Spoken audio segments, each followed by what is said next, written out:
بسم اللہ الرحمن الرحیم۔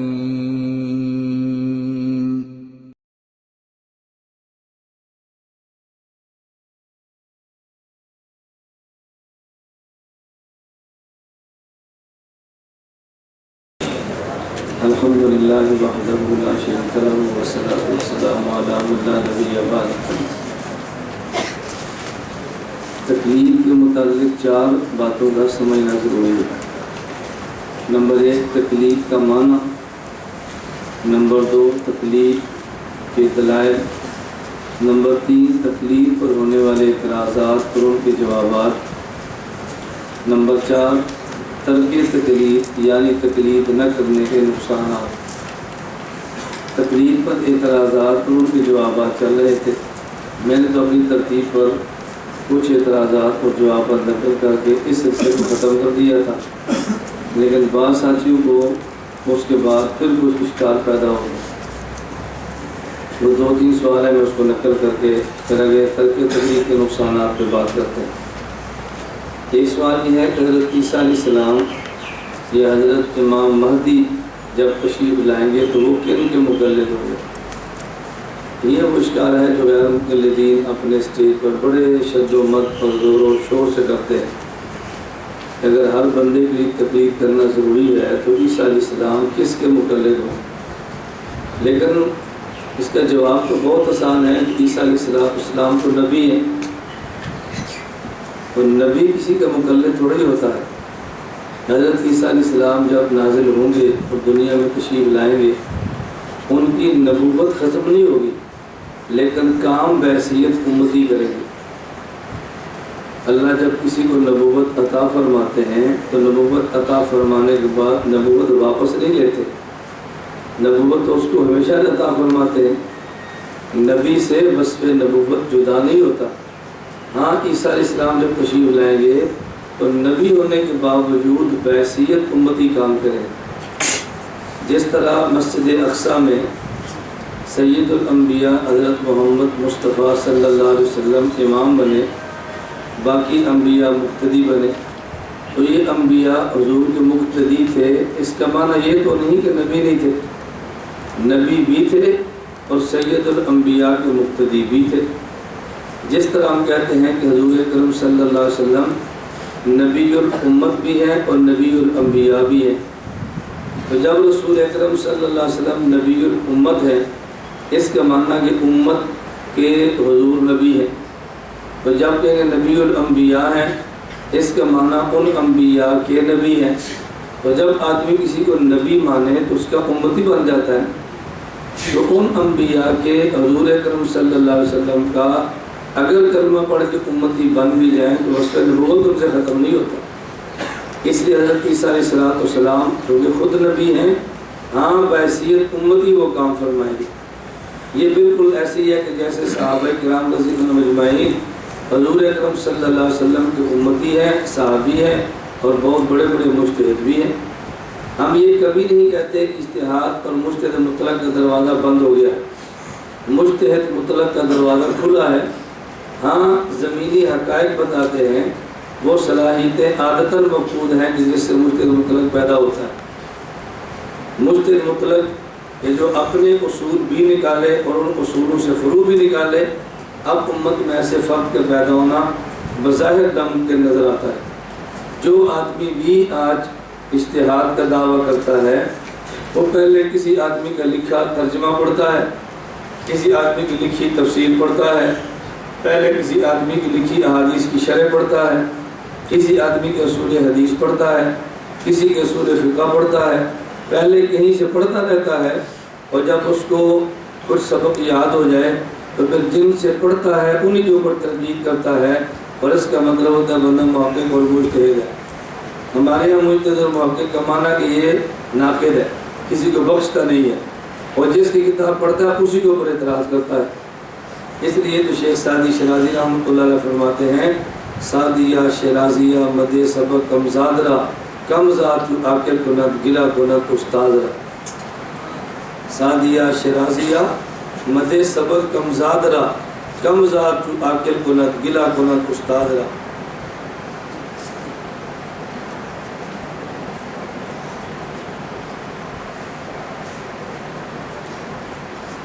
سادیہ شرازیہ مد سبق کمزادرا کم ذات چکاکر شوات گلا گنات استاد را. کمینے آدمی کو کبھی شاگرد نہ بنانا. اس کمینے آدمی کو سبق یاد ہو جائے تو اپنے استاد کو گالیاں دیتا ہے. اور ایسے شاگرد آپ نے دنیا میں کئی دیکھے ہوں گے. پہلے نااہل ہوتے ہیں، استاد محنت کرتا ہے، استاد کسی قابل بناتا ہے. جب ان کی زبان چلتی ہے تو سب سے پہلے استاد ہی کو نالائق کہتے ہیں. میرا علم استاد سے زیادہ ہے، میرا مطالعہ استاد سے زیادہ ہے، میری فلاں چیز استاد سے زیادہ ہے. اللہ میں بات سمجھنے کی توفیق عطا فرمائے. ایک معاملہ تو استاد و شاگرد کا ہے نا، استاد شاگرد کا معاملہ تو نہایت ٹائٹ اور سخت ہے. حضرت علی رضی اللہ تعالیٰ عنہ اس کو ایک لفظ میں سمجھاتے ہیں، انا عبد من علمنی حرفا ان شاء آتاکا. حضرت علی فرماتے ہیں وَإِن شَاءَ أَبَاعَ، کہ جس شخص نے مجھے ایک حرف پڑھا دیا میں اس کا غلام ہوں، تو چاہے تو مجھے بیچ دے اور چاہے تو آزاد کر دے. یہ استاد و شاگرد کا معاملہ ہے. ہم تو اس سے اگلی بات کہتے ہیں کہ ہمارے مشائخ اور اکابر جو ہمارے استاد نہیں براہ راست، ان کا ادب اور احترام کرنا بھی ضروری ہے. ہمارے محلے کا امام جو ہمارا استاد نہیں لیکن صحیح العقیدہ ہے، اس محلے کے امام کا احترام بھی ضروری ہے. آپ کے خاندان کا یا کوئی مسلمان آدمی کہ جو علم اور تقوی میں آپ سے بڑھ کر ہے، اگر یہ نہ ہو عمر میں آپ سے بڑا ہو، اس کا ادب اور احترام کرنا بھی ضروری ہے. ہمارا ذوق تو یہ ہے، تو استاد کے خلاف آدمی زبان درازی کرے، یہ بات تو ہماری سمجھ سے ماورا ہے. اس لیے ہم بار بار یہ بات کہتے ہیں، اپنی زبان کی حفاظت فرمائیں، اپنی زبان کو کنٹرول میں رکھیں. عام آدمی کے بارے میں نبی پاک صلی اللہ علیہ وسلم کا ارشاد ہے، میں یسمن لی ما بین فخذیہ و ما بین خدیہ ازمن لہ الجنہ. جو بندہ مجھے دو چیزوں کی گارنٹی دے دے، نمبر ایک جو دو رانوں کے درمیان ہے یعنی شرمگاہ، نمبر دو جو دو جبڑوں کے درمیان ہے یعنی زبان. نبی کریم صلی اللہ علیہ وسلم فرماتے ہیں میں اس کو جنت کی ضمانت دیتا ہوں.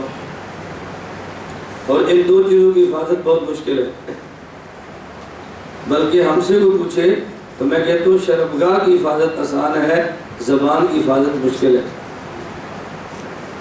اس کی وجہ یہ ہے کہ شرمگاہ کے استعمال میں آدمی بہت زیادہ ڈرتا اور خطرہ محسوس کرتا ہے، اور زبان کے استعمال میں خطرہ محسوس نہیں کرتا. اس پر بندے کی تعریف ہوتی ہے کہ فلاں بڑا حق گو ہے جو بزرگوں کو بھی نہیں بخشتا، فلاں بندہ بہت صاف گو ہے جو اپنے استاد اساتذہ کو بھی معاف نہیں کرتا. یہ فلاں بندہ بہت صاف گو ہے جو اپنے اساتذہ کو بھی نہیں معاف کرتا. یہ صاف گوئی اور حق گوئی کے نام پہ زبان چلتی ہے، اور ہم اپنے حضرات کی غیبتیں حقائق کے نام پہ بیان کرتے ہیں. میں نے حقیقت بیان کی ہے. اللہ کا بندہ غیبت تو بنتی تب ہے جب حقیقت ہو. اگر حقیقت نہ ہوتی تو پھر تو غیبت نہیں بہتان ہوتا. ہم حقائق کے نام پر غیبتیں کرتے ہیں، صاف گوئی کے نام پہ اکابر پر برستے ہیں، حق گوئی کے نام پہ اپنے اساتذہ کے خلاف بدتمیزی کرتے ہیں. اللہ ہماری زبان کی بھی حفاظت فرمائے، اللہ ہماری شرمگاہوں کی بھی حفاظت فرمائے. اور زبان کا گناہ شرمگاہ کے گناہ سے بڑا ہے. زبان کا گناہ شرمگاہ کے گناہ سے بڑا ہے. اس پہ نص قطعی حضور اکرم صلی اللہ علیہ وسلم کا ارشاد ہے، فرمایا الغیبت اشد من الزنا. غیبت کا گناہ زنا کے گناہ سے بھی زیادہ ہے. عام بندہ اس کو سمجھتا نہیں ہے کہ غیبت کا گناہ زنا کے گناہ سے کیسے زیادہ ہوگا. حضرت حاجی امداد اللہ مہاجر مکی رحمۃ اللہ علیہ سید الطائفہ اس کی تشریح فرماتے ہیں. حکیم الامت مولانا اشرف علی تھانوی فرماتے ہیں اگر ہم حاجی امداد اللہ مہاجر مکی رحمۃ اللہ علیہ سے بیعت نہ ہوتے تو ہم فتویٰ باز مولوی بنتے. میں جو فتویٰ باز مولوی نہیں بنا، یہ حاجی امداد اللہ مہاجر مکی رحمۃ اللہ علیہ کی صحبت کا اثر ہے. آپ حضرت تھانوی رحمۃ اللہ علیہ خطبات پڑھیں، حاجی امداد اللہ مہاجر مکی رحمۃ اللہ علیہ کا نام آئے گا.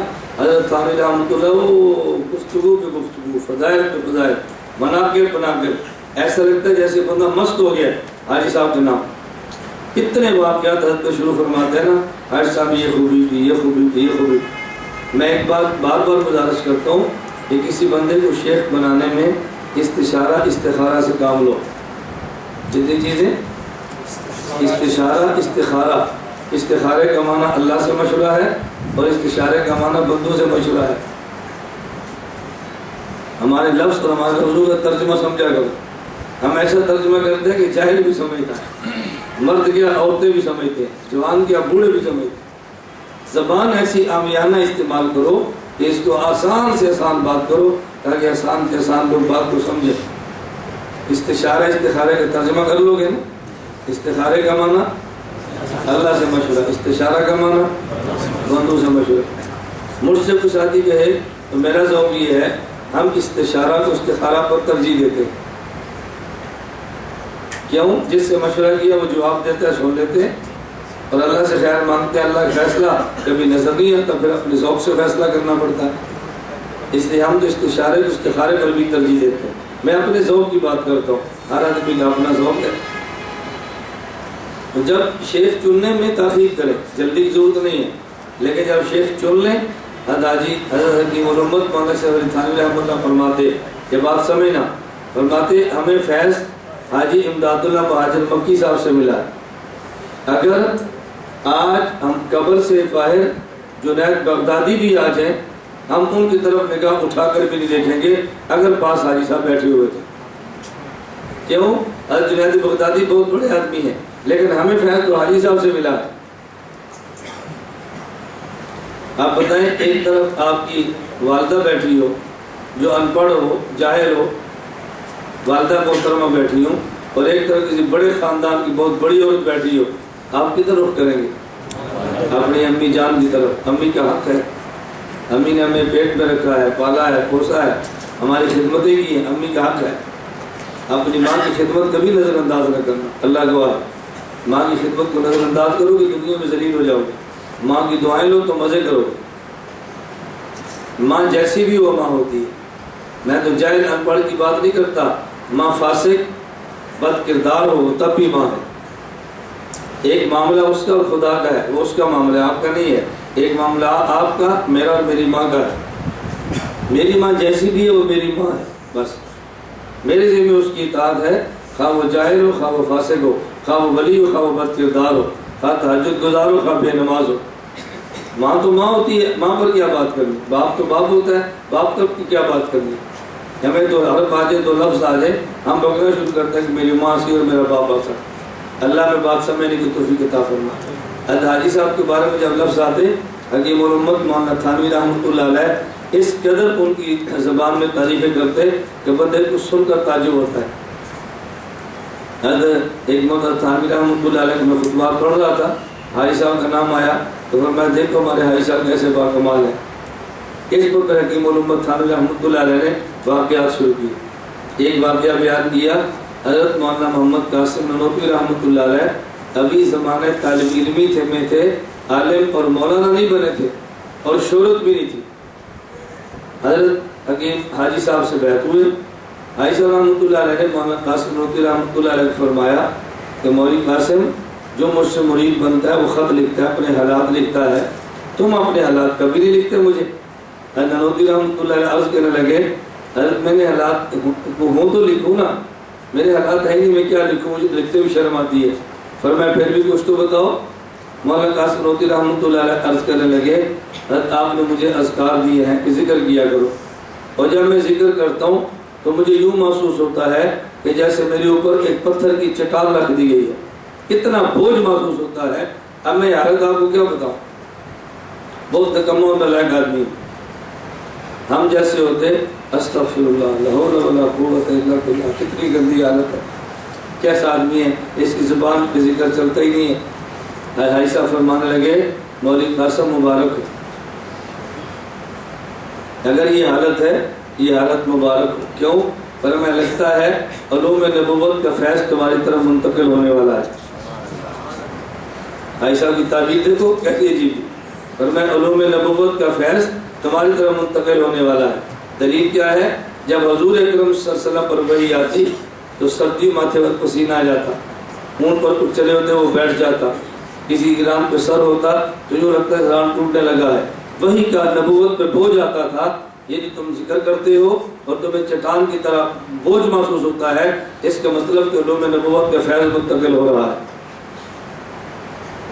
تو اس وقت کی بات ہے جب ابھی قاسم علوم والخیرات بانی دیوبند مولانا قاسم نہیں بنے تھے، ابھی بھائی قاسم تھے، ابھی طالب علم تھے۔ یہ حاجی صاحب کے علوم دیکھو. ایک شخص حاجی امداد اللہ مہاجر مکی رحمۃ اللہ علیہ کی خدمت میں آیا اور اس نے حاجی صاحب سے گزارش کی کہ حضرت میں 2 رکعت نماز پڑھی ہے. حضرت کا خلیفہ تھا، خلیفہ مجاز. میں نے حرم میں 2 رکعت نماز پڑھی ہے اور پھر اللہ سے دعا مانگی ہے، اے مولا کریم جس طرح آپ نے میری نماز کو قبول فرمایا ہے آپ مجھے دکھا دیجئے میری نماز کیسے قبول ہوئی ہے، دکھا دیجئے. تو انہوں نے کہا کہ میں مراقبہ میں گیا یا سو گیا تو مجھے دکھایا گیا نہایت خوبصورت عورت مجھے دی گئی جو آنکھوں سے نبینی تھی. یہ مجھے اللہ پاک نے دکھایا ہے.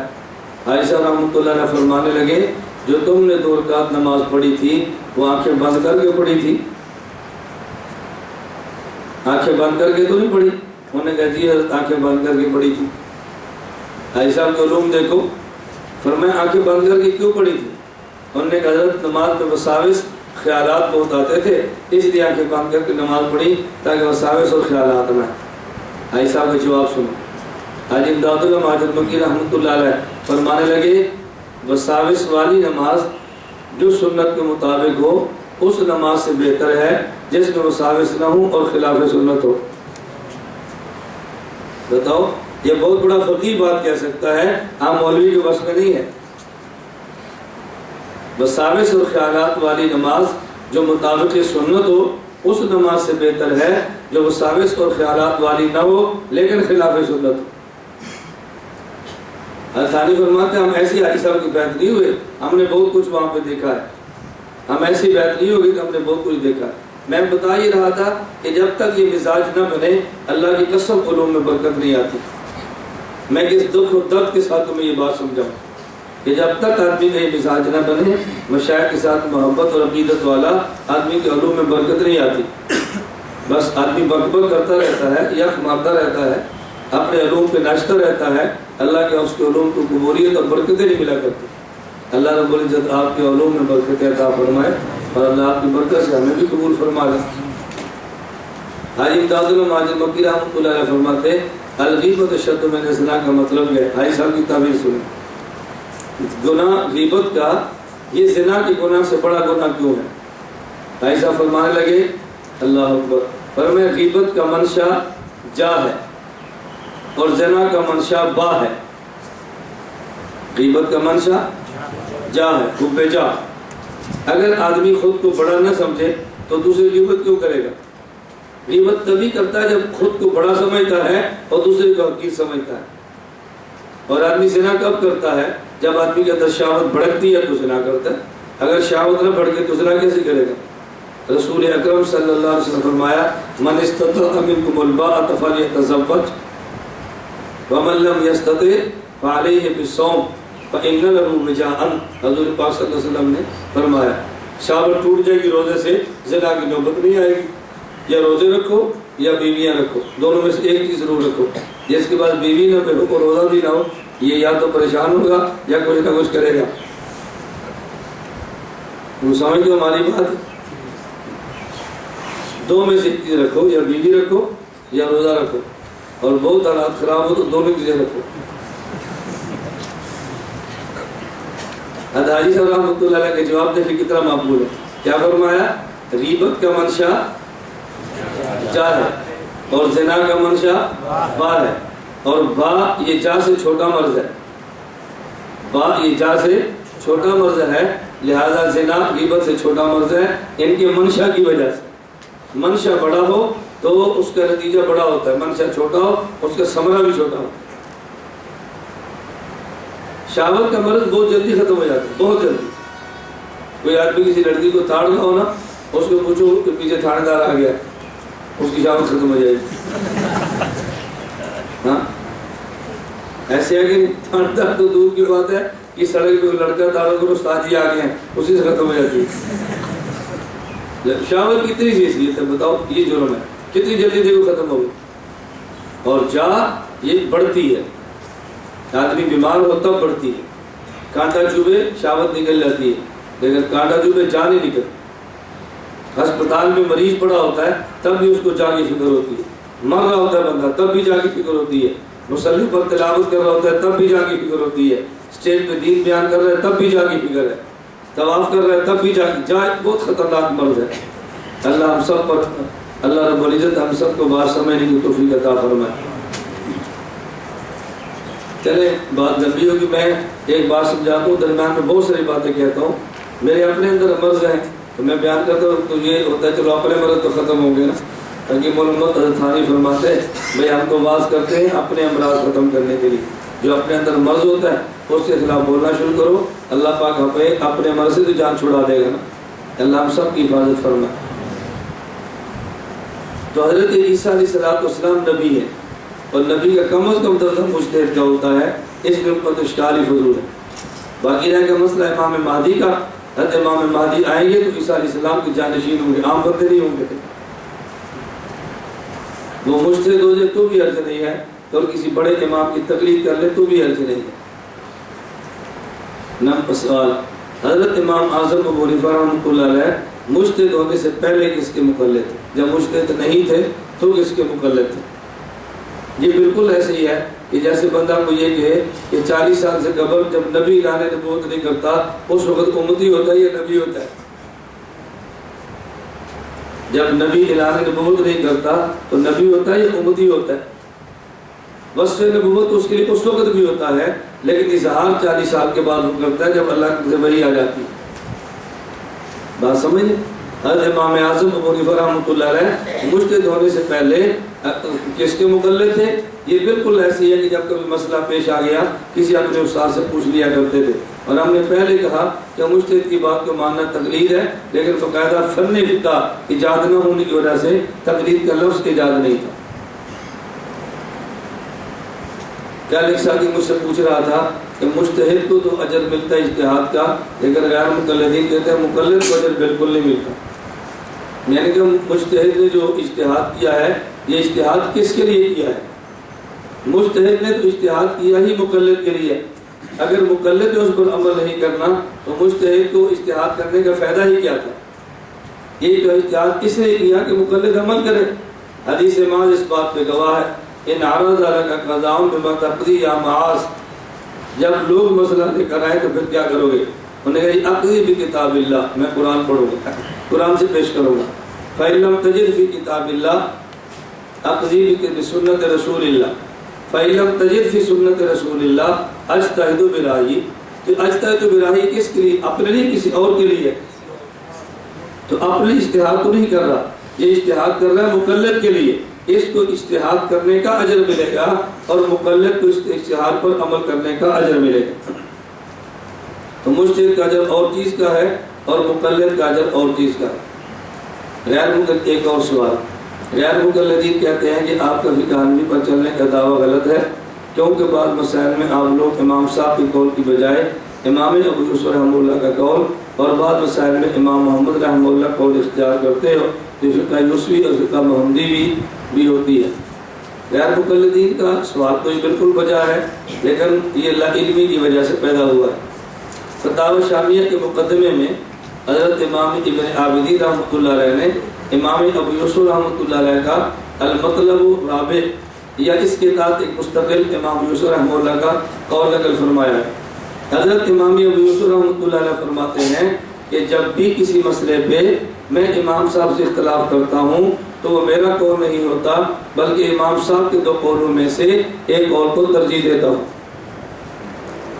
امام محمد اور امام ابو یوسف رحمہ اللہ جب یہ امام صاحب سے اختلاف کرتے ہیں نا، یہ قول امام ابو حنیفہ کا ہے، یہ قول امام ابو یوسف کا ہے، یہ قول امام ابو حنیفہ کا ہے اور یہ قول امام محمد کا ہے. اس کا مطلب کیا ہوتا ہے؟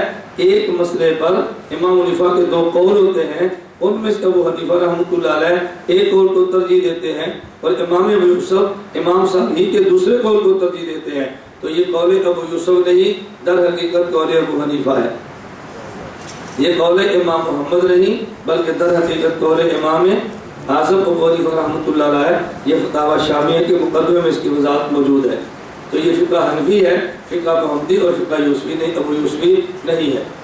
اور دوسرا جواب اس کا یہ نشین فرما لیں، حضرت امام ابو یوسف رحمۃ اللہ علیہ، حضرت امام محمد رحمۃ اللہ علیہ اگر الگ قول اختیار کرتے ہیں تو اصول امام صاحب سے لیتے ہیں، ان اصولوں کی روشنی میں یہ الگ قول اختیار کرتے ہیں. تو مجتہد مطلق امام ابو یوسف ہوتے ہیں، اور مجتہد فی المذہب امام ابو یوسف امام محمد ہوتے ہیں۔ تو ان کا اجتہاد اپنے اصول سے نہیں ہوتا، بلکہ امام ابو یوسف رحمۃ اللہ امام اعظم ابو حنیفہ کے بیان کردہ اصول سے ہوتا ہے۔ تو یہ در حقیقت مقلد امام ابو حنیفہ کے ہوتے ہیں، اور ہم بھی مقلد امام اعظم ابو حنیفہ رحمۃ اللہ علیہ کے۔ ایک سوال اور ذہن میں رکھیں، میں اجمالاً تو اس کا جواب دے چکا ہوں، لیکن تفصیل تھوڑا سا پھر سن لیں۔ وہ سوال کیا ہے کہ بہت سارے مقامات پہ احناف فتویٰ قول ابو حنیفہ کی بجائے قول امام مالک پہ دے دیتے ہیں۔ جیسے ایک عورت ہے جس کا خامد گم ہو گیا، خامد اس کا گم ہو گیا، ابھی طالبی نے کہ 90 سال تک انتظار کرو، 90 سال تک خامد واپس نہ ہے تو کسی اور دوسرے خامد کے ساتھ اس کے نکاح کا فتویٰ دے دو۔ امام مالک رحمۃ اللہ فتویٰ 90 سال کا نہیں ہے، غالباً 4 سال کا ہے۔ اب ہم فتویٰ امام مالک کے قول پر نہیں، حضرت امام ابو حنیفہ کے قول پر نہیں، امام مالک کے قول پر دیتے ہیں۔ حکیم الامت مولانا تھانوی رحمۃ اللہ علیہ کی اس موضوع پر بہترین کتاب الحیلۃ الناجزہ موجود ہے۔ الحیلۃ الناجزہ بہترین کتاب، الحیلۃ الناجزہ بہترین اس پر، اور ایک ایسے دیگر چند مسائل پہ کہ جن پہ فتویٰ امام صاحب کے قول کی بجائے دوسرے ائمہ کا مذہب پر دیا گیا ہے۔ آپ اس کتاب کا مطالعہ فرمائیں، بہت فائدہ ہو۔ ہم کہتے ہیں کہ یہ سوال بھی غیر مقبول ہے، کیوں؟ اس لیے کہ احناف کا مستقل ایک اصول ہے کہ عموم بلوا کی بنا پر، عموم بلوا کی بنا پر مفتی دوسرے فقیہ کے مذہب پہ فتویٰ دے سکتا ہے۔ تو یہ جو ہم نے دوسرے مجتہد کے مسلک پر فتویٰ دیا، یہ تو اپنے اصول کے مطابق دیا ہے۔ جب عموم بلوا ہو، عموم بلوا سمجھتے ہیں ابتلاء عام ہو، ابتلاء عام ہو جائے اور اس وقت امام صاحب یا ایک امام کے قول پر فتویٰ دینے میں حرج محسوس ہوتا ہو تو دوسرے امام کے قول پر فتویٰ دیا جا سکتا ہے، اور یہ فتویٰ عامی نہیں دیتا بلکہ مفتی دیتا ہے۔ محاذات مرأہ مفسد صلاۃ ہے کچھ شرائط کے ساتھ، ہے نا ذہن میں 13 شرائط غالباً۔ محاذات مرأہ یہ مفسد صلاۃ ہے کچھ شرائط کے ساتھ۔ اگر نماز میں عورت مقتدی کے ساتھ کھڑی ہو جائے تو دائیں اور بائیں اور پیچھے 3 آدمی کی نماز عورت فاسد کر دیتی ہے۔ محاذات مرأہ فی صلاۃ کچھ شرائط کے ساتھ۔ لیکن حرم میں امام مالک کا، امام ابو حنیفہ کے قول کی بجائے دوسرے ائمہ کے مسئلے پر فتویٰ دیتے ہیں۔ اس کی وجہ ابتلاء عام ہے۔ بہت ساری خواتین ہیں گی جن کو مسائل کا علم ہی نہیں ہے کہ اہلی پر فتویٰ دیں گے تو نماز فاسد ہو جائیں گی۔ ابتلاء عام کی وجہ سے دوسرے مذہب پر فتویٰ دینا یہ خود فقہ حنفی کا اصول ہے۔ جب اصول ہمارا ہے تو ہم اس مسئلے میں حنفی ہی رہتے ہیں، مالکی یا شافعی فتویٰ دے کر بھی نہیں بنتے۔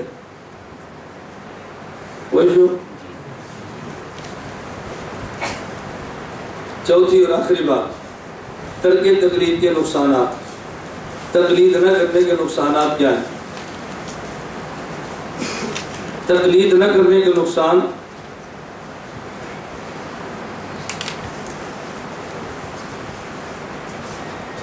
حرمت مشارت کے مسئلہ پر فتویٰ امام صاحب رحمۃ اللہ علیہ کے قول پر ہے۔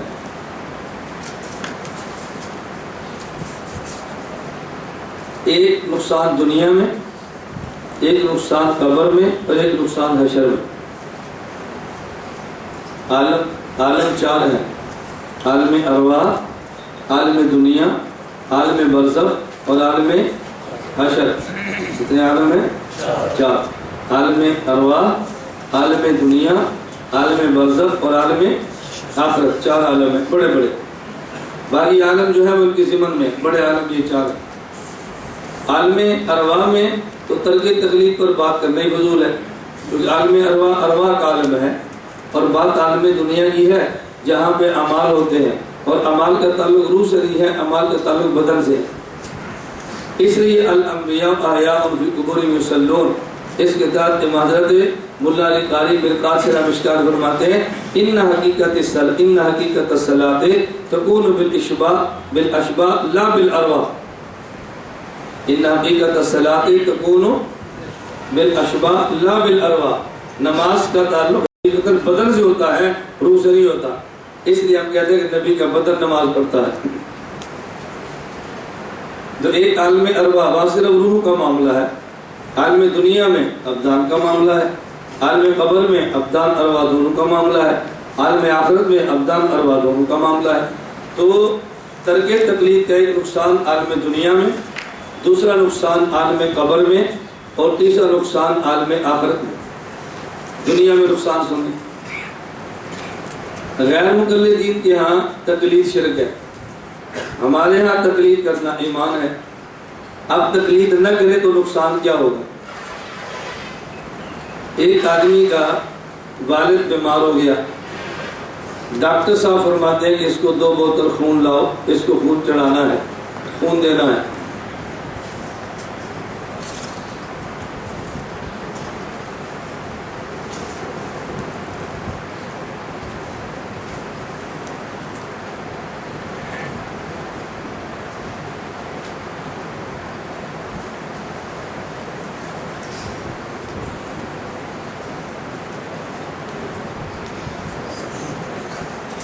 میں نے بیان روک گیا، چیٹ پڑھ رہے، میں نے بیان روک دیا کہ پڑھ رہے چیٹ پڑھ لی، اب مجھے دے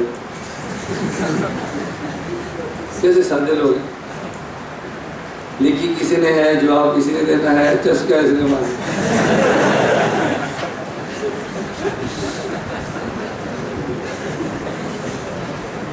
یہ بات میں جلسوں میں رونے روتا ہوں۔ ایک آدمی چیٹ دیتا ہے، پڑھتے پڑھتے آگے بھجواتے ہیں، میں پوچھتا بھی جواب آپ نہیں دینا ہے، کہتے نہیں۔ میں نے کہا پڑھنے کی مشقت آپ نے کی برداشت کی، آپ بتاؤ کتنی دیر خاموش رہے ہیں، ان کو نہیں پتہ چلا۔ اگر میں بات کرتا رہتا، یہ چٹ پڑھتے رہتے، ان کا نقصان ہوتا کہ نہیں؟ میں بیان کر دیتا، یہ چٹوں میں لگے رہتے، تو چٹ کا جواب پھر میں نہیں دینا تھا، تو ان کے پڑھنے کے ان کو نقصان ہوتا ہے۔ اس لیے ہم نے اپنا بیان روک لیا تاکہ ان کا نقصان نہ ہو۔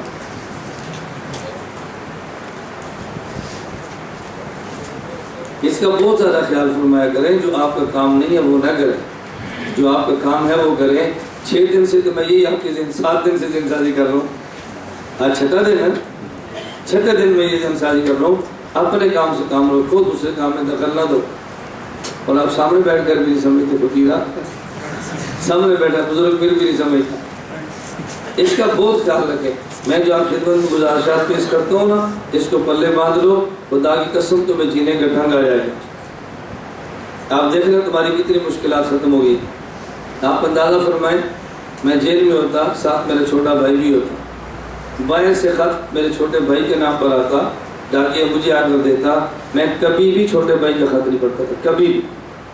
بھئی آپ کا خط ہے، آپ پڑھو۔ بھائی پڑھے، مجھے پتا تھا خط خالہ کے گھر سے آیا، مجھے پتا ہے خط میں نہیں پڑھتا، بھائی تمہارے نام پر ہے تم پڑھو۔ وہ پڑھنے کے بعد مجھے دے، اس کی مرضی، نہ دے تو میں نے پوچھنا بھی نہیں کس نے خط آپ کو لکھا اور کیوں لکھا، کیا فائدہ اس بحث میں پڑھنے کا۔ میں اتنا شدید مخالف ہوں کسی بندے کے موبائل کا میسج پڑھنے کا، اتنا شدید مخالف ہوں کہ میں تمہیں بتا نہیں سکتا۔ جو میری خدمت پر ساتھی مقرر ہوتے ہیں انہوں میں کہتا ہوں میرا فون آئے آپ سنیں، میرا میسج ہے آپ نے نہیں پڑھنا، میسج میری پرسنل ڈائری ہے، اس کو میں خود پڑھوں گا، آپ نے نہیں پڑھنا۔ اس لیے میں احباب سے کہتا ہوں آپ فون کریں، اور میں فون نہ اٹھاؤں، آپ میسج کر دیں، کریں اردو میں، انگلش میں کاٹ دیتے، مجھ سے اتنی مشقت نہیں برداشت ہوتی، انگلش بہت دیر لگتی ہے، آپ اردو میں کریں، آپ کو واپس جواب ضرور آئے گا انشاءاللہ۔ میں خود واپسی فون کرتا ہوں جس کا میسج مجھے وصول ہوئے۔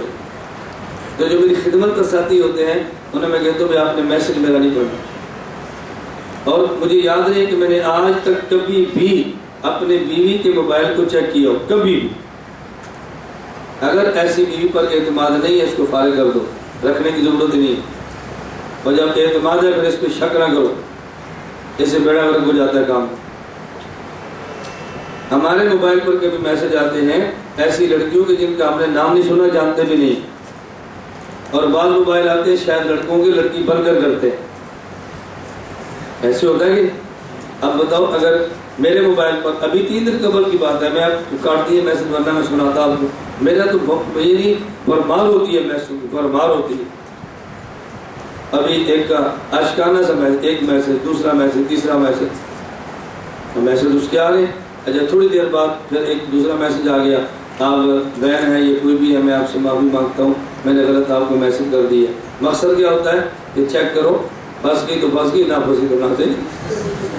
ہاں میسج مار دو 5-10 نمبروں پہ، اگر تو بازاری لڑکی ہوگی تو پھنس جائے گی، اگر بازاری نہیں ہوگی تو نہیں پھنسے گی، ساتھ ہی میسج مار کے کر دیا۔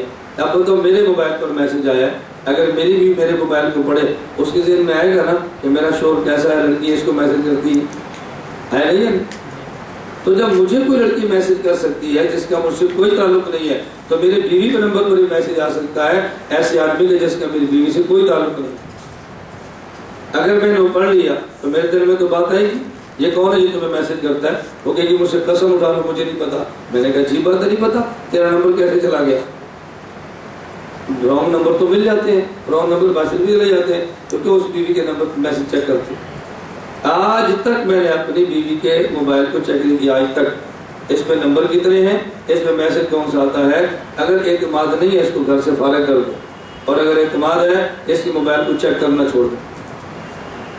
آپ دیکھنا آپ کے گھر کی گاڑی کیسے اچھی طرح چلتی ہے۔ میری گزارش آپ سمجھ رہے ہیں؟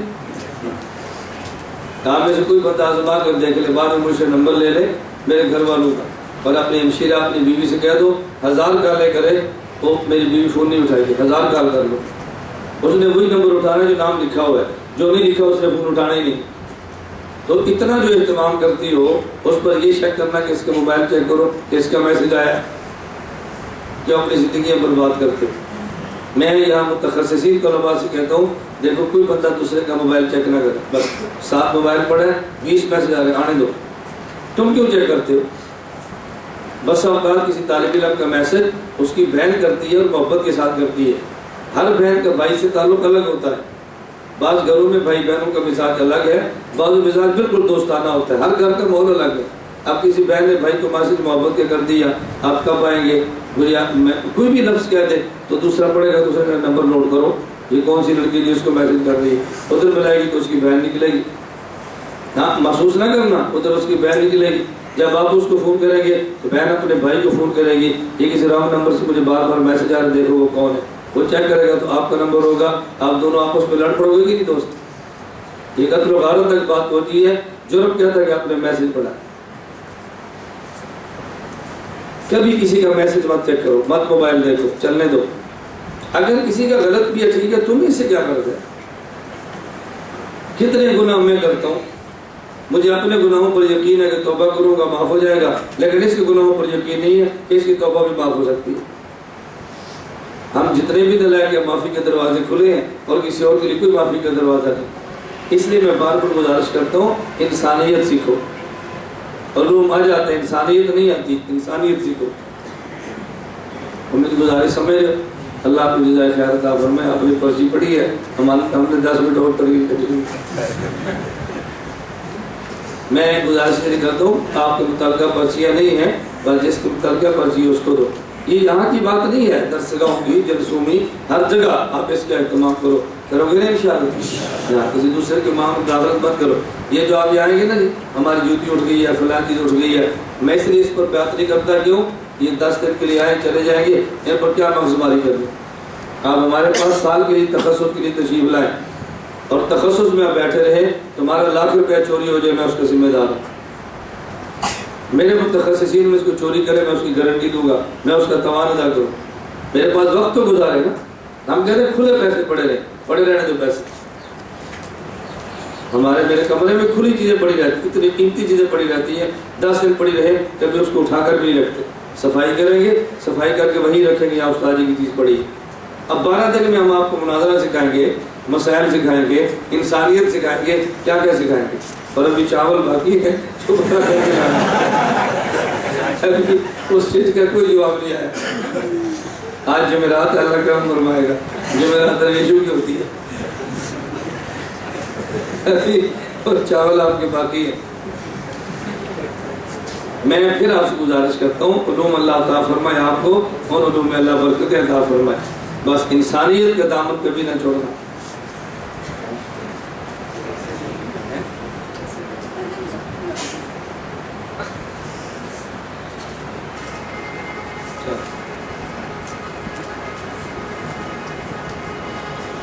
حکیم الامت حضرت تھانوی رحمۃ اللہ علیہ نے بیوی کے حقوق میں سے لکھا ہے، کچھ پیسے ایسے دو جس کا اسے کبھی حساب نہ مانگو، کچھ پیسے ایسے دو اس کا حساب نہ مانگو۔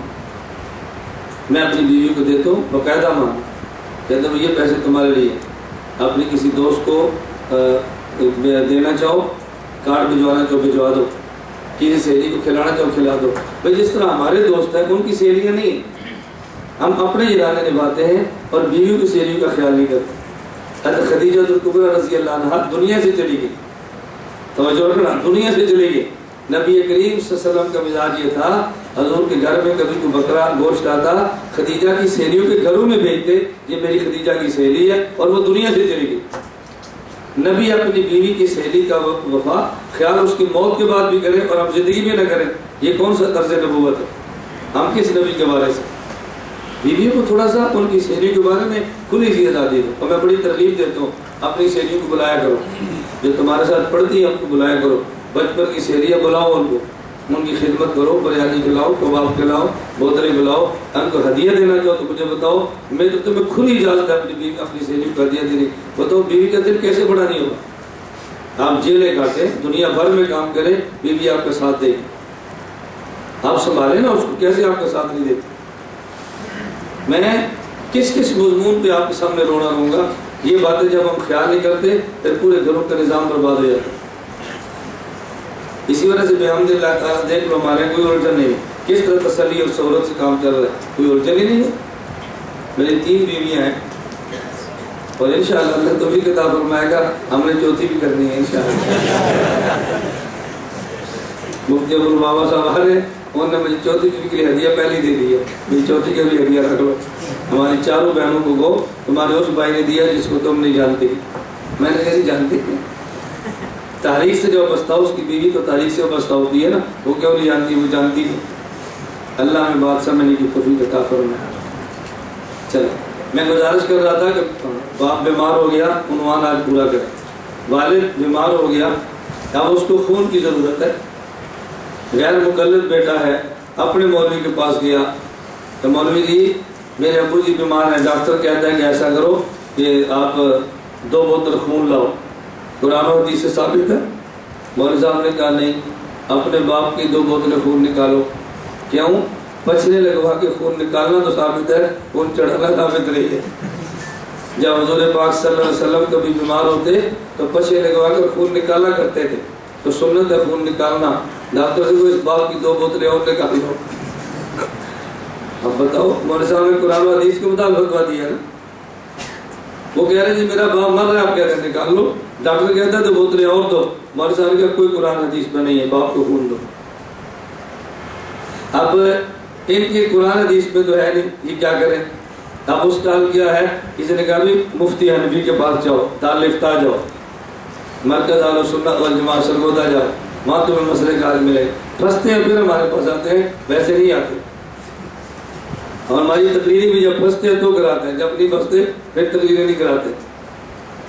ایسے ہی ہے نا قاسم, ایسے ہی ہے. میں سے کہہ رہا ہوں نا, میں لودھرا گیا ان کے علاقے میں, تو جلسہ زاہد کے گاؤں والے بڑی عقیدت سے مجھے ملنے کے لیے آئے. میں نے کہا اپنے گاؤں میں درس کراؤ. کہتے ہیں ہمارے گاؤں کے وہ غیر مختلف نہیں ہیں, بہت اچھا ماحول ہے. میں نے کہا اچھا, بہت اچھا. ابھی 6 ماہ گزرے ہیں, دیکھو یہاں کر دورے میں بیٹھا ہوا ہے, اس کی تعریف تو گاؤں والوں کو بہت اصرار ہے. میں نے کہا جب میں کہتا تھا, کہتے بہت اچھا ماحول ہے, اب تم کہتے تعریف دو, ہم کہتے تعریف ہے نہیں.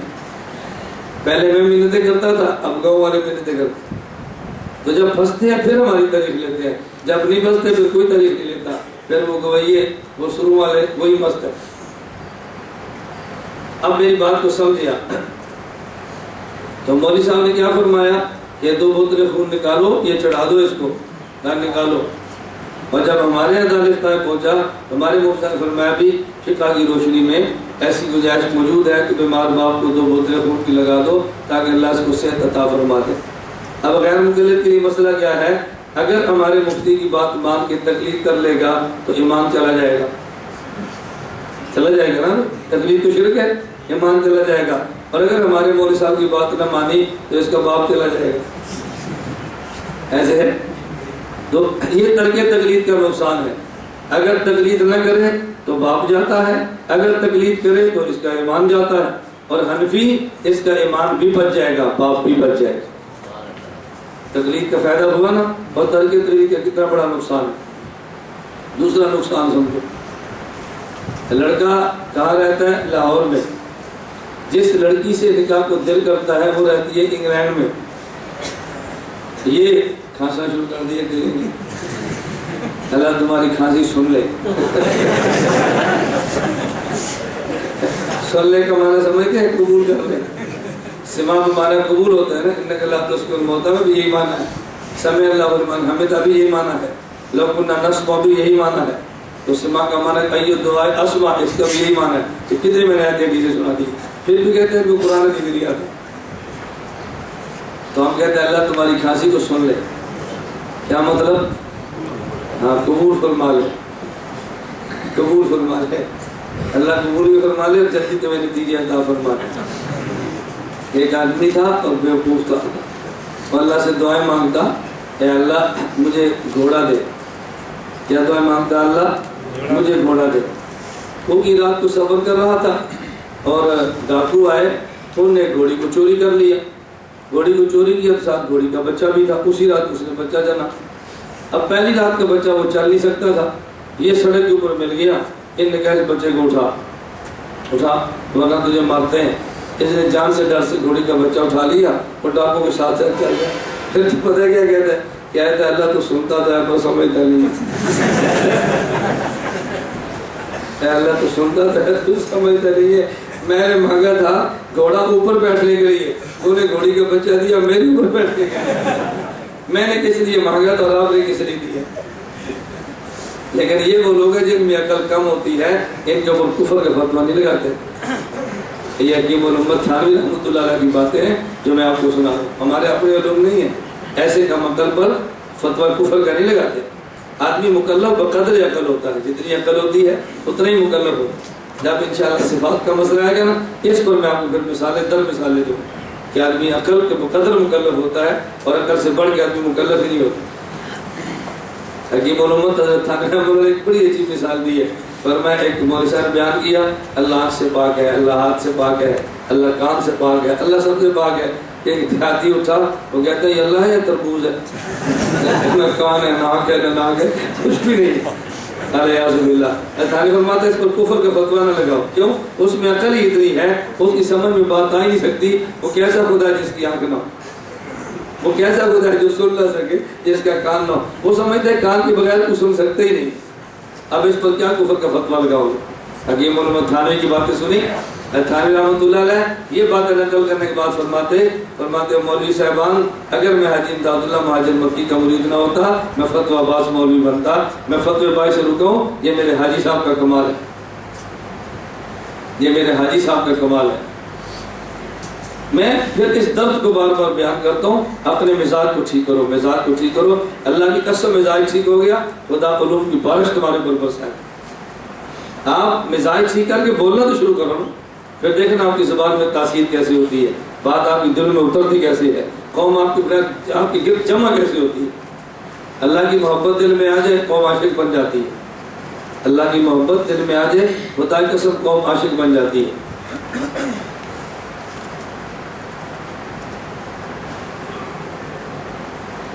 چلیے دوسری مثال سنیں. آدمی لاہور میں رہتا ہے اور لڑکی انگلینڈ میں رہتی ہے. آپ کسی نے کھانس پھر کہا سنو تو یہ اس سے شادی کرنا چاہتا ہے لیکن وہاں جا نہیں سکتا. وہ اس کے انگلینڈ سے لانے کو دل نہیں کرتا. اب شادی ہوگی کیسے؟ غیر مقلد مولوی کے پاس جاؤ کہ جی لڑکا لاہور میں لڑکی انگلینڈ میں ہے تو نکاح کی صورت پیدا کرو. انہوں نے کہا قرآن حدیث میں کوئی انگلینڈ کا لفظ نہیں ہے، کوئی لاہور کا لفظ نہیں ہے، بیٹا نکاح کی کوئی صورت نہیں ہے. اسی طرح تڑپتے رہو گے. یا وہ لڑکی آئے یہاں پہ آئے یا تم وہاں پہ جاؤ. اس نے کہا جی میرا نکاح ہو جائے گا، کاغذ بن جائیں گے. اس نے کہا نہیں ہو سکتا، جب وہ تک وہ نہ یہ تم نہ جاؤ. اب دارالفتہ حنفی کے پاس آئے، حضرت ہمیں فرمائے اس کا وہ حل نکالیں. دوسرا فرمایا حل موجود ہے تو ہم ساتھ ٹیلی فون لکھ گا. ٹیلی فون نکاح کیسے ہوگا؟ پر میں تم اس لڑکی سے کہہ دو یا کسی کو فون کر کے اپنا وکیل بنا دے اور وکیل مجلس میں بیٹھے اور مولوی صاحب تمہارا جاب قبول کرا دے، وہ تمہاری بیوی بن جائے گی. کاغذ موجود ہوں گے، نکاح کے کاغذات بنے، سپانسر بھیجے، تم انگلینڈ بلا دے. اب بتاؤ یہ جو بندہ تھا اگر تقلید کرے گا ایمان ختم ہو جائے گا، تقلید نہیں کرے گا تو لڑکی نہیں ملے گی، تڑپتا رہے گا. اور جب حنفیوں کی بات مانے گا تو ایمان بھی بچ جائے گا اور لڑکی بھی مل جائے گی. بات ہے یہ اس طرح مل جائے. تو ترک تقلید کا نقصان دنیا میں کیا ہے؟ یا ایمان جاتا ہے اور یا جان جاتی ہے. اور اگر تقلید کر لی جائے ایمان بھی ملتا ہے، جان بھی ملتی ہے. تو میری بات نہیں سمجھے. اچھا میں کہتا ہوں تم سنتے ہو سمجھتے نہیں ہو. ایمان بھی ملتا ہے اور نہیں سمجھا. یہ جو انگلینڈ میں بیٹھی ہے یہ کون ہے؟ ہاں میری جان تمہارے بغیر نہیں رہ سکتا. اللہ کے لیے کو حل نکالو. تم صرف وہ چچے باپ والی جان لے کر بیٹھے ہو. دنیا میں کئی جانیں ہیں, ہم تمہیں ساری جانیں سمجھاتے ہیں. یہ جان لینی ہے تو مقلد گنوں کو ملے گی, نہیں منو گے تو یہ جان تمہیں نہیں مل سکتی. دیکھو ایمان بھی بچ گیا اور جان بھی بچ گئی. یہ کوئی غلط بات تھوڑی ہے. آپ لوگ ایسی باتیں بیان کرتے شرماتے ہو, ہم نہیں شرماتے, ہم ایسی بات ڈٹ پہ بیان کرتے ہیں. پوری دنیا اس کو سن. میرا دبئی کا سفر تھا, چند نوجوان میرے ساتھ ملے, بالکل یگ نوجوان. ایک ملاقات ہوئی, واللہ عاشق ہو گئے. بس پھر مجھے انہوں نے نہیں چھوڑا. وہ کھانا کھلائیں گے, یہ کریں گے. سر میں نے کہا سیر کا تو کرتا نہیں ہے دبئی میں جا کر. بہت دور لگے. میں نے کہا میں نہیں دبئی کی سیر کرتا. میں نے کہہ دیا تمہیں مزاج نہیں ہے ہمارا. کھانا میں نے کہا ہوٹل میں نہیں, ہمارے گھر جا مہمان بیٹھے وہاں کھانا کھاؤ. وہاں جا کر بیٹھے. وہ تعجب اس پر تھا. انہوں نے کہا یار ہم نے پہلا عالم دیکھا ہے, دیکھو یہ دبئی میں آ کر گناہ بھی نہیں کرتا. یہ تو بہت سارے علماء ہے, یہ میری خصوصیت نہیں ہے. دبئی کے ماحول میں آ کر گناہ بھی نہیں کرتا اور باتیں ایسی کرتا ہے کہ آدمی سمجھتا بہت بڑا عاشق مزاج ہوگا. میں نے کہا عاشق مزاج ہونا غلط نہیں ہے, عاشق ہونا غلط ہے. بات سمجھے. حکیم علومت تھانوی رحمہ اللہ فرماتے ہیں کہ جس کے اندر اس کے مزاجی کا وصف نہ ہو اس کو محبوب حقیقی سے ملانے میں بہت دیر لگتی ہے, اور جس کے مزاج میں اس کی مزاجی ہو اس کو ملانے میں دیر لگتی. اس کو اتنا بتانا پڑتا ہے کہ محبوب یہ نہیں ہے یہ ہے, بس رخ بدلنا پڑتا ہے. محبت تو پہلے اس میں موجود ہوتی ہے, اور جس میں محبت اس کا خبیر ہی نہ ہو اس بیوقوف کیا خدا کی محبت سمجھ جاؤ گے. نہیں بات سمجھو. اور ایک آدمی کا سر سننے کا مزہ ہی, ایک آدمی کا سرلی آواز سننے کا ذوق ہی نہیں ہے. آپ اس کو کیا قاری عبدالباسط سناؤ گے, اس کو کیا شریم سناؤ گے, اس کو کیا محقری سناؤ گے, کیا اس کو امام کعبہ کی تلاوتیں سناؤ گے؟ وہ تو ہے ہی بد ذوق. اللہ ہم سب کو صحیح ذوق عطا فرمائے. چلے قبر میں نقصان, ترک تقلید کا نقصان. صحیح بخاری باب المیت یسمع خفق النعال جلد 1 صفحہ 178. حضرت امام بخاری رحمۃ اللہ علیہ نے حدیث نقل فرمائی ہے ان انس رضی اللہ عنہ عن النبی صلی اللہ علیہ وسلم قال العبد اذا وضع في قبره وتولى وذاب اصحابه حتى انه ليسمع قرآن عليهم اتاه ملكان فاقعداه فيقولان له ما كنت تقول في هذا الرجل محمد صلی اللہ علیہ وسلم ما كنت تقول في هذا الرجل محمد صلی اللہ علیہ وسلم. جب آدمی کو قبر میں رکھ دیا جاتا ہے اور اس کے ساتھی چلے جاتے ہیں, حتیٰ کہ جب وہ واپس جاتے ہیں تو جانے والوں کی جوتے کی آواز بھی سن رہا ہوتا ہے. اس کے بعد 2 فرشتے آتے ہیں, اس کو بٹھا دیتے ہیں اور کہتے ہیں ما تقول فی ھذا الرجل محمد صلی اللہ علیہ وسلم, اس شخص کے بارے میں تو کیا کہتا ہے؟ وہ کہتا ہے اشہد انہ عبد اللہ ورسولہ, میں گواہی دیتا ہوں اللہ کے بندے اللہ کے رسول ہیں. فیقال, فرشتہ کہتا ہے انظر الی مقعدک من النار, یہ دیکھ تیرا ٹھکانہ جہنم کا تھا. اب ترک اللہ بہ مقعدا من الجنہ, اب چونکہ جواب تو نے ٹھیک دیا ہے خدا اس کے بدلے میں تیرا ٹھکانہ یہ جنت میں بنا دیا ہے, اب جنت والا ٹھکانہ دے. قال النبی صلی اللہ علیہ وسلم فیراہما جمیعا, یہ دونوں کو دیکھتا ہے. پہلے وہ ٹھکانہ اگر صحیح جواب نہ دیتا تو جہنم والا, اب وہ ٹھکانہ جو صحیح جواب دیا ہے تو جنت والا. وَأَمَّا الْكَافِرُ أَوِ الْمُنَافِقُ, البتہ کافر یا منافق وہ کہتے ہیں لا ادری, مجھے کچھ پتہ نہیں ہے. قُلْتُ تَقُولُ مَا يَقُولُ النَّاسُ, میں وہی بک بک کرتا تھا جو دنیا میں لوگ کرتے تھے. فَيُقَالُ, فرشتہ کہتا ہے, کہا جاتا ہے, یعنی فرشتہ کہتا ہے لا دریتا ولا تریتا. کیا کہتا ہے؟ یہ لفظ یاد رکھو, کیا کہتا ہے؟ لا دریتا ولا تلیتا, اصلہ تلوتا, لا دریتا ولا تلیتا. بولو لا دریتا, یہ لفظ یاد کر لو, یہ دلیل ہے. لا دریتا ولا تلیتا. ثم یضرب بمطرقۃ من حدید ضربۃ بین اذنیہ, پھر اس کی کن پٹیوں میں لوہے کی گرز سے مارا جاتا ہے. فیصیح صیحۃ, چیختا ہے. یسمعها من یلیہ الا الثقلین, انسان اور جن کے علاوہ اس کی چیخ کو ہر جاندار مخلوق سنتی ہے. اس میں جو لفظ ہے وہ کیا لا دریتا ولا تلیتا. اس کے تحت امام کرمانی رحمۃ اللہ علیہ فرماتے ہیں اِذَا عَلِمْتَ بِنَفْسِكَ بِالْإِسْتِدْلَالِ وَلَتَّبَعْتَ الْعُلَمَاءَ بِالتَّقْلِيدِ فِيمَا يَقُولُونَ. امام کرمانی کہتے ہیں ای لا علمت بنفسک بالاستدلال ولا تلوت القرآن او المعنى لاتبعت العلماء بالتقلید فيما يقولون. اسی جگہ بخاری کی حاشیے پر یہ موجود ہے. فرشتے اس کو ماریں گے لوہے کے گرز اور ساتھ جملہ کہیں گے لا دریتا ولا تریتا. لا دریتا کا معنی لا علمت بنفسک بالاستدلال، تو مجتہد نہیں تھا. ولا تلیتا ولا تبعت العلماء بالتقلید فيما يقولون، تو مقلد بھی نہیں تھا. اس کو گرز ماریں گے اور کہیں گے تو غیر مقلد تھا. نہ مجتہد نہ مقلد، تو کون ہوتا ہے؟ غیر مقلد. تو ترک تقلید کا نقصان یہ ہے کہ قبر میں فرشتے گرز ماریں گے. یہ حدیث کہاں موجود ہے؟ بولو نا کہاں موجود ہے؟ غیر مقلدین سے کو تمہاری منہ مانگی موت تمہیں دی ہے. کہتے ہیں صحیح بخاری سے لاؤ، صحیح بخاری سے لائے تمہارے لیے بہترین تحفہ. قبر میں تقلید نہ کرنے کا نقصان قبر میں یہ ہوگا کہ اس کو فرشتے لوہے کے گرز ماریں گے. لا دریتا ولا تلیتا عنوان ذہن میں رہے گا. اس میں ایک دو باتیں سمجھ لو. ایک غیر مقلد ہے پروفیسر طالب علماء، ایسا بد دماغ ہے، اس نے کتاب لکھی ہے آئیے عقیدہ سیکھیے. کتاب کا نام بولو نا، آئیے عقیدہ سیکھیے. بد دماغی کا مقلی دیکھنا. اس میں عنوان کہہ دیے سمال موتا، اور پوری کتاب ہے سوال و جواب کے عنوان پہ. عقیدہ کتاب لکھی ہے اور اس میں عنوان کیا سمال موتا. اس میں سوال کرتا ہے کیا مردے سنتے ہیں؟ کیا مردے سنتے ہیں؟ یہ سوال کرتا ہے. پھر جواب دیتا ہے وہ مردہ ہی کیا جو سنے. پھر سوال کرتا ہے کیا مردہ کچھ سنتا بھی ہے؟ کہتے ہیں جی ہاں، جوتوں کی آواز سنتا ہے.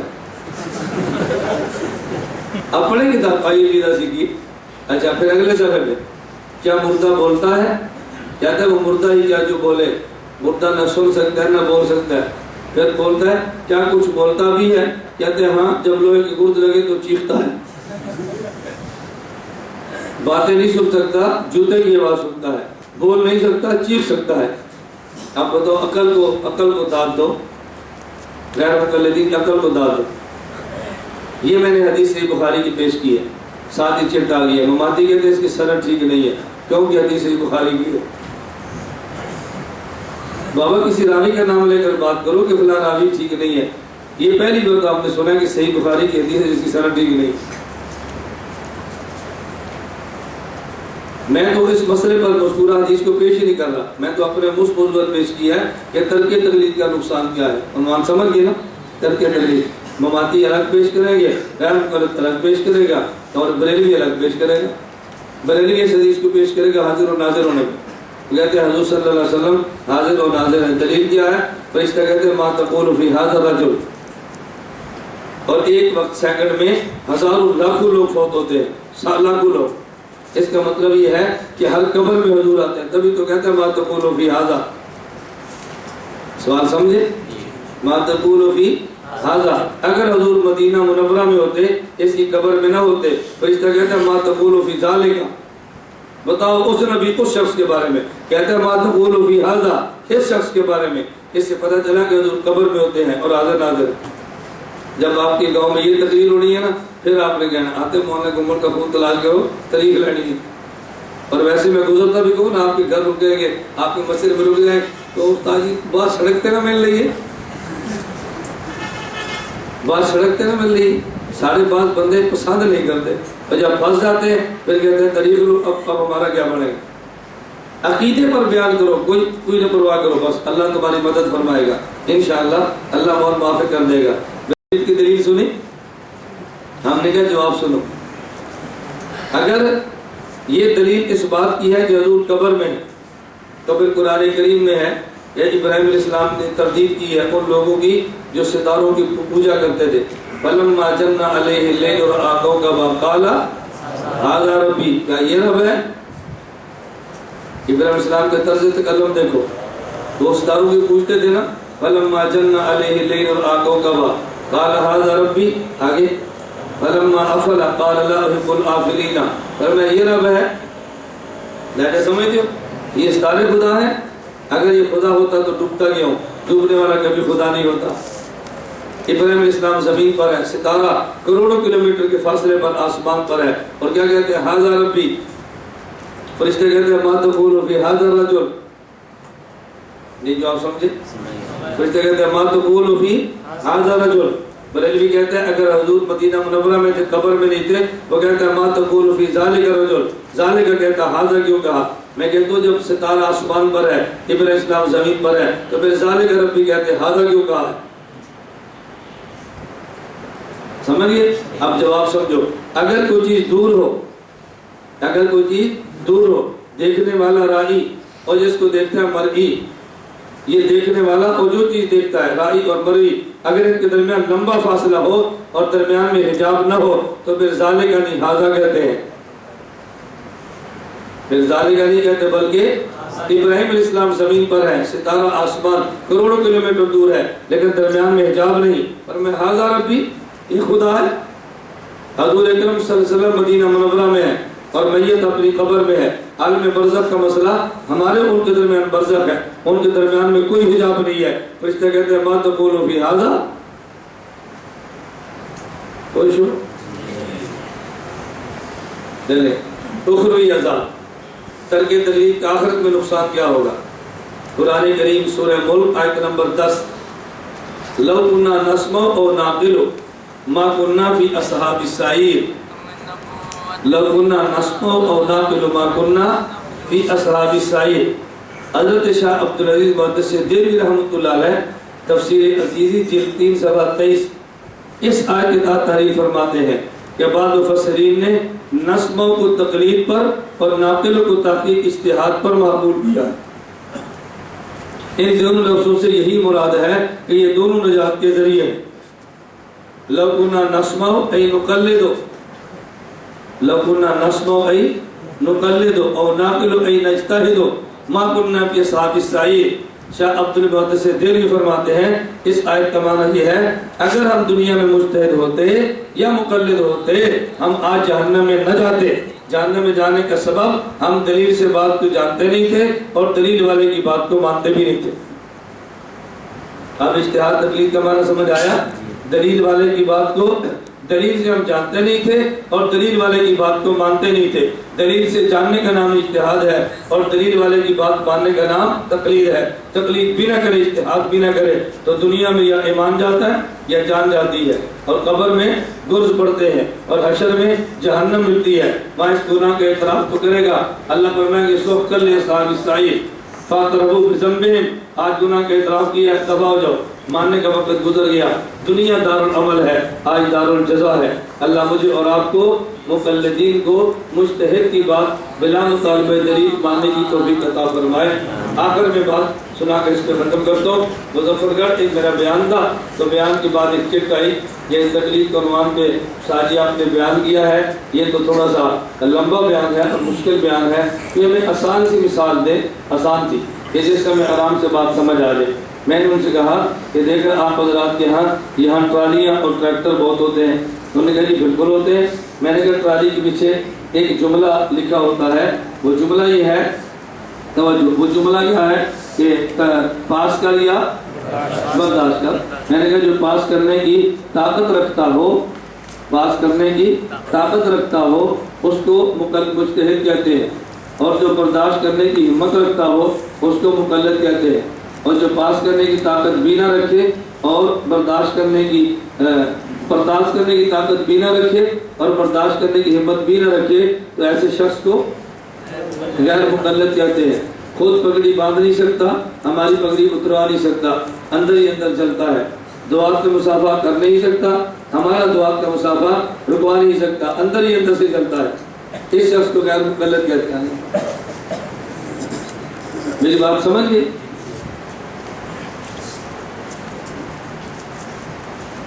تو جو پاس کرنے کی طاقت نہ رکھے اور برداشت کرنے کی ہمت بھی نہ رکھے، یہ کون ہے؟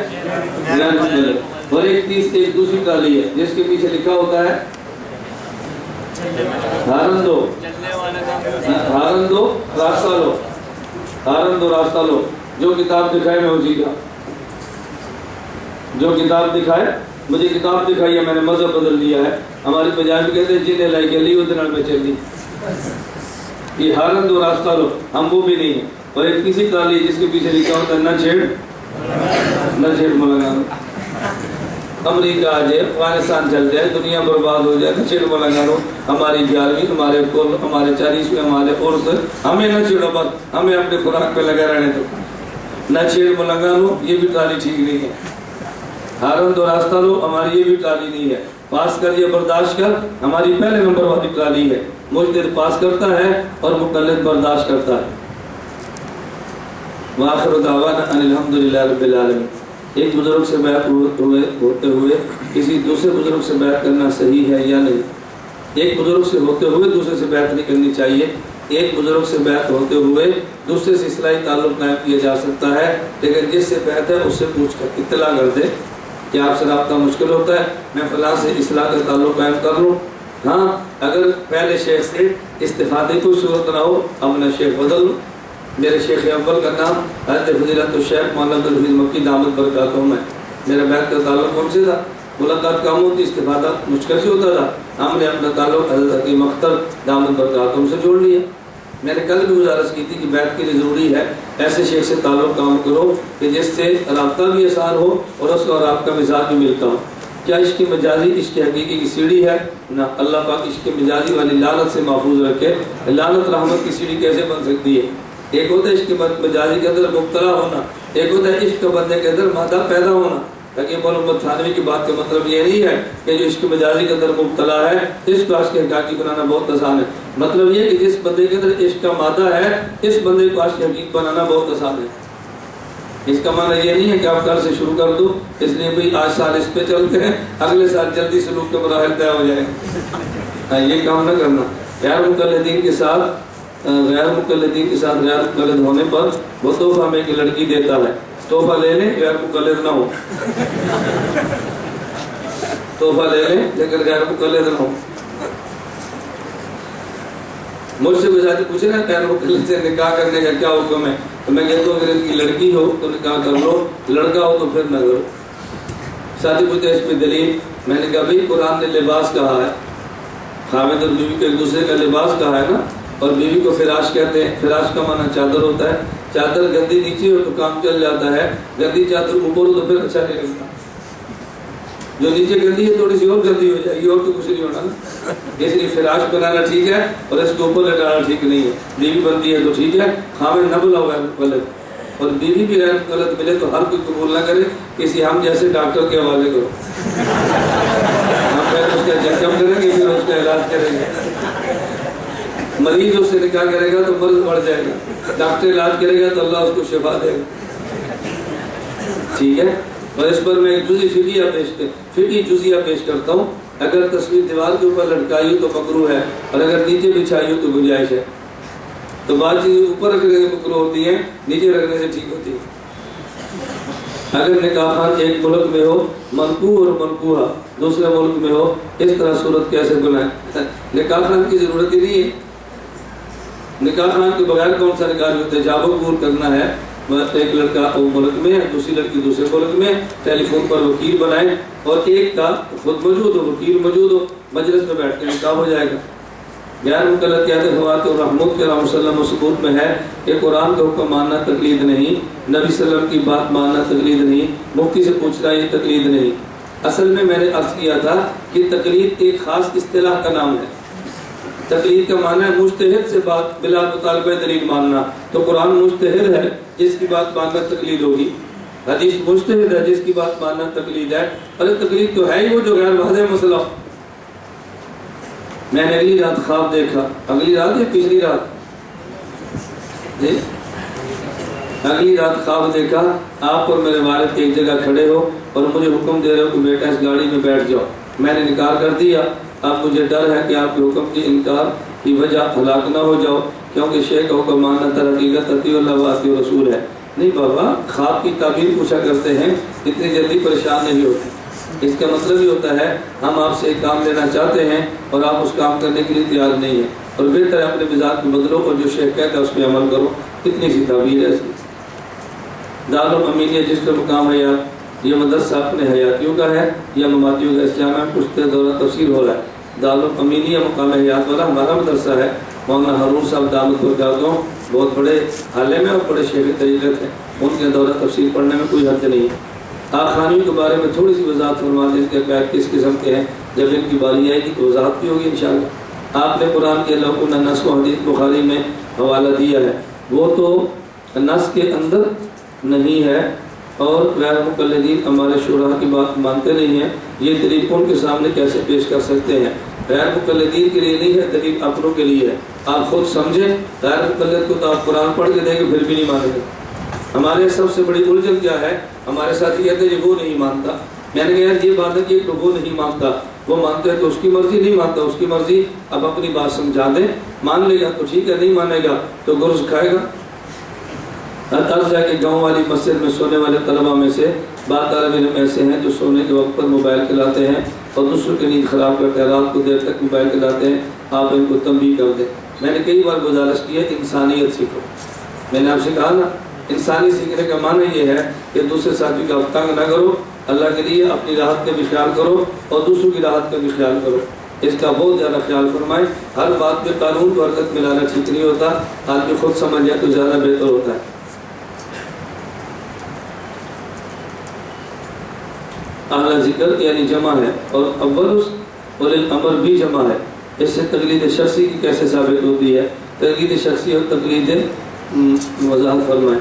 دیکھیں اہل ذکر تو فرد واحد کو بھی کہتے ہیں، اس کے لیے دو ہونا تو ضروری نہیں ہے، اور الامر کا معنی یہ نہیں ہے بیک وقت سارے الامر کی بات مانو۔ یہ بالکل ایسی ہے جیسے نبی کریم صلی اللہ علیہ وسلم فرمایا علیکم بسنتی وسنت الخلفاء الراشدین المہدیین۔ خلفاء راشدین فرمایا، اور بیک وقت خلیفہ راشد ایک ہوگا یا چار ہوں گے؟ ترتیب بتا دیے، تم نے خلفاء راشدین کی ماننی ہے، پہلے کی، پھر وہ چلا جائے دوسرے کی، وہ چلا جائے تیسرے کی، وہ چلا جائے چوتھے کی۔ جب آدمی آپ سے کہتا ہے اساتذہ کی بات مانو، اس کا معنی کیا ہے کہ سارے اساتذہ اکٹھی بات کریں گے یا ایک استاد ایک وقت پہ بات کرے گا؟ یہی اولو الامر کا معنی ہے، اور یہی اہل ذکر کا معنی ہے۔ جو ساتھی بیت والے تھے وہ آ جاؤ، جو ساتھی بچ جائیں یہ کپڑا ساتھ رکھتے ہیں اور یہ سنت سے ساتھ رکھتے ہیں، کپڑا رکھو اور کپڑے کے ساتھ بیت کرو۔ جزاک اللہ، کپڑا پکڑو۔ جو میں کلمات کیا تو سب ساتھ کو میں نے کل بھی کہا تھا، بیعت والی کلمات سب نہ کروں، تو میں توبہ کرتا ہوں کفر سے، شرک سے، بدعت سے، چھوٹے اور بڑے گناہ سے۔ میں وعدہ کرتا ہوں پوری زندگی شریعت کے مطابق چلوں گا، اگر گناہ ہوا تو توبہ کر کے اپنے اللہ کو راضی کروں گا۔ اگلے جمعے سے بیعت والے کے میں داخل ہوتا ہوں سلسلہ چشتیہ، قادریہ، نقش بندیہ، سہروردیہ میں۔ اے اللہ میری بیعت اور توبہ کو قبول فرما، قیامت کے دن چاروں سلسلوں کے اکابرین کے ساتھ حشر فرما۔ الحمدللہ رب العالمین، والصلاۃ والسلام علی رسولہ وعلی آلہ واصحابہ اجمعین۔ اے مولا کریم ہم سب کے گناہوں کو معاف فرما، خطاؤں سے درگزر فرما۔ جن حضرات نے بیعت کی ہے ان کی بیعت قبول فرما، ہم سب نے توبہ کی ہے ہماری توبہ کو قبول فرما۔ اے اللہ ہمیں گناہوں سے محفوظ رکھ، مسلک کے کام کی توفیق عطا فرما، اپنے مشائخ اور اکابر علماء دیوبند کے نقش قدم پر چلنے کی توفیق عطا فرما۔ برحمتک